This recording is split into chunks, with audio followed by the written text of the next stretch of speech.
A'udzubillahi minasyaitonirrajim. Bismillahirrahmanirrahim. Assalamualaikum warahmatullahi wabarakatuh.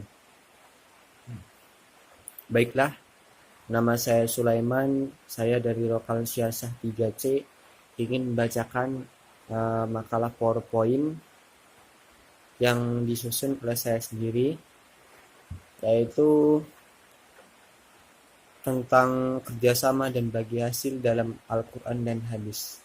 Dosen pembimbing yaitu Bapak Bambang Irawan LC. Langsung saja, di sini saya akan bacakan PowerPoint-nya. Definisi kerjasama bagi hasil. Bagi hasil sebagaimana telah disebutkan adalah suatu istilah yang sering digunakan oleh orang-orang dalam melakukan usaha bersama untuk mencari keuntungan antara kedua belah pihak yang mengikatkan dirinya dalam suatu perjanjian.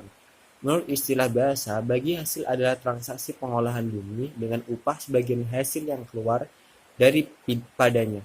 Yang dimasukkan di sini adalah pemberian hasil untuk orang yang mengolah atau menanami tanah dari yang dihasilkan seperti setengah, sepertiga, atau lebih dari itu atau pula lebih rendah sesuai dengan kesepakatan kedua belah pihak, petani dan pemilik tanah. Bentuk-bentuk mudharabah.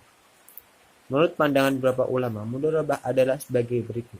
Imam Hanabilah berpendapat bahwa mudharabah ialah ibarat pemilik harta menyerahkan hartanya dengan ukuran tertentu kepada orang yang berdagang dengan bagian dari keuntungan yang diketahui. Yang kedua yaitu ulama Syafi'iyah berpendapat bahwa mudharabah ialah akad yang menentukan seorang menyerahkan hartanya kepada yang lain untuk ditijarahkan. Syarat-syarat kerjasama dan bagi hasil. Adapun syarat-syarat kerjasama dan bagi hasil adalah sebagai berikut. Yang pertama, modal atau barang yang diserahkan itu berbentuk tunai. Apabila barang itu berbentuk emas atau perak, batangan atau tabar, syarat tersebut batal. Yang kedua, bagi orang yang melakukan akad disyaratkan mampu melakukan tasarruf, maka dibatalkan akad anak-anak yang masih kecil, orang gila maupun orang yang berada di bawah pengampun. Yang ketiga yaitu modal harus diketuai dengan jelas agar dapat dibedakan antara modal yang diperdagangkan dan laba atau keuntungan dari pedagang tersebut. Keuntungan menjadi milik pengelola pemilik modal. Perjelas presentasinya. Yang ketiga, melafazkan ijab dari pemilik modal dan kabul dari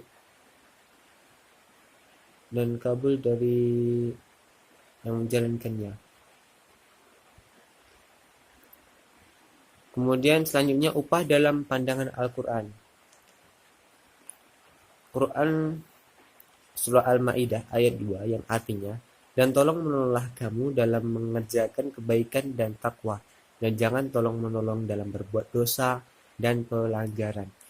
Yang kedua, ya, Quran Surah Al-Baqarah ayat 177 yang artinya, bukanlah menghadapkan wajahmu ke arah timur dan barat suatu kebajikan, akan tetapi sesungguhnya kebaikan itu ialah beriman kepada Allah, hari kemudian, malaikat-malaikat, kitab-kitab, nabi-nabi, dan memberikan harta yang dicintainya kepada kerabatnya, anak-anak yatim, orang-orang miskin, orang-orang yang minta-minta, dan memerdekakan hamba saya, mendirikan sholat dan menunaikan zakat, dan orang-orang yang sabar dalam kesempitan, penderitaan, dan dalam peperangan.